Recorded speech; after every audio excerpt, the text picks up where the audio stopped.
नमस्कार। चलिए आज भारत की उन जीवन रेखाओं के सफर पर चलते हैं जो पहाड़ों से निकलकर मैदानों को सींचती हैं। जी हाँ, आज हम बात करेंगे भारत की महान नदियों की। अगर भारत को समझना है तो इसकी नदियों को समझना बहुत जरूरी है।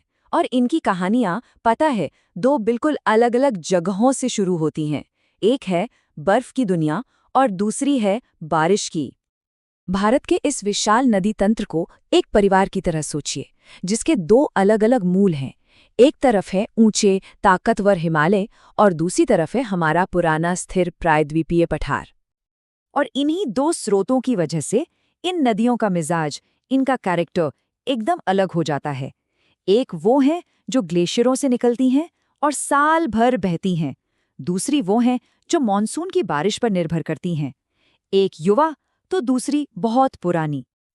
तो चलिए सबसे पहले उत्तर की तरफ चलते हैं। मिलते हैं हिमालय से निकलने वाले 3 महान नदी सिस्टम से।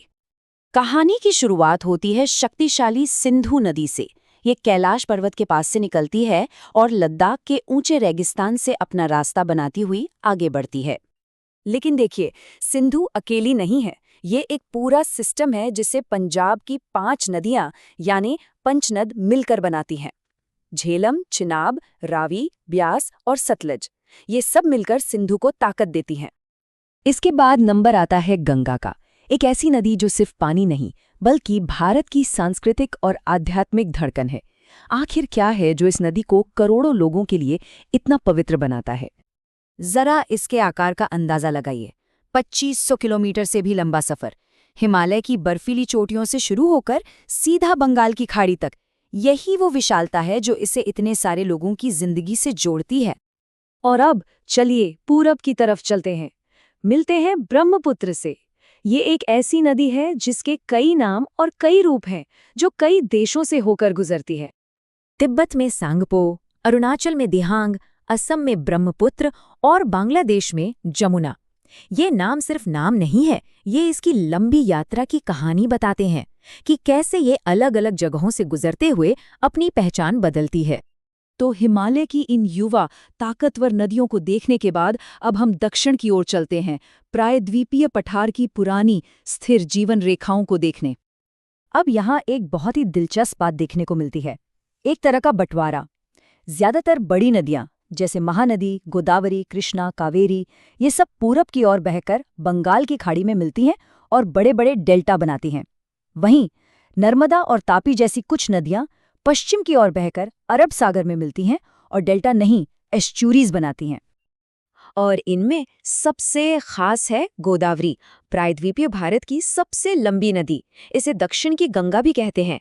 और ये सिर्फ कहने की बात नहीं है, ये इस इलाके के लिए इसके सांस्कृतिक और आर्थिक महत्व को दिखाता है। नर्मदा की कहानी तो बिल्कुल ही अलग है। ये पश्चिम की ओर बहने वाली सबसे लंबी नदी है और इसका सफर भी काफी अनोखा है। ये विंध्य और सतपुड़ा पर्वत श्रृंखलाओं के बीच एक दरार घाटी से होकर गुजरती है। तो अब तक हमने भारत की नदियों के 2 अलग अलग परिवारों को देखा, एक हिमालय का और एक प्रायद्वीप का।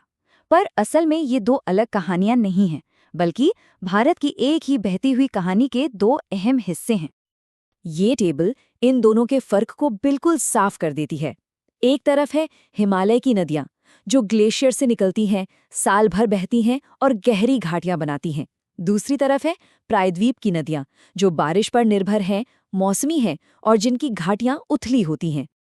और सबसे जरूरी बात, ये नदियां किसी देश की सरहद को नहीं मानती, ये तो बस बहती हैं। ये साझा संसाधन हैं और इसीलिए 1960 की सिंधु जल संधि जैसे अंतर्राष्ट्रीय समझौते बहुत जरूरी हो जाते हैं। इस संधि ने भारत और पाकिस्तान के बीच पानी के बंटवारे का एक अहम रास्ता निकाला। तो इन नदियों ने भारत का इतिहास बनाया है। आज भी ये यहाँ की जिंदगी की धुरी हैं। लेकिन इनकी कहानी यहीं खत्म नहीं होती। अब सोचने वाली बात ये है कि बदलते हुए मौसम और बढ़ती आबादी के साथ ये नदियाँ भारत के भविष्य को कौन सा नया आकार देंगी, क्योंकि इस उपमहाद्वीप का भविष्य इन्हीं नदियों के बहाव के साथ जुड़ा है।